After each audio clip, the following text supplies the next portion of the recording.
అందరేళ్లలో పెరుగును మజ్జిగగా చేసేసి ఆ మజ్జిగను ఫ్రిడ్జ్లో పెట్టేసుకుంచుకొని కాస్త అప్పుడప్పుడు గ్లాసు 2 గ్లాసులు ఎక్కువగా ఆ తాపాన్ని తగ్గించుకోవటానికి వడగాలుపు నుంచి కాస్త బాడీని రక్షించుకోవడానికి ఉపయోగిస్తూ ఉంటారు.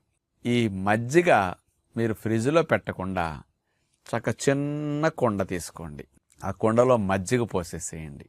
అందులో కాస్త కొత్తిమీర పుదీనా వేయండి ఆ మజ్జిగలో. దీంతో పాటు కొద్దిగా జీలకర్ర పొడి కూడా వేసుకోండి.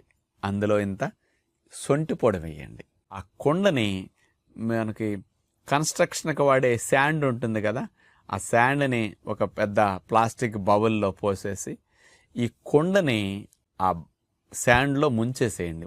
అట్లా పెట్టేసి ఆ కుండలో ఆ ఇసుకలో నీళ్లు పోసేసారంటే చల్లగా అయిపోయి ఉంటాయి అన్నమాట మజ్జిగ.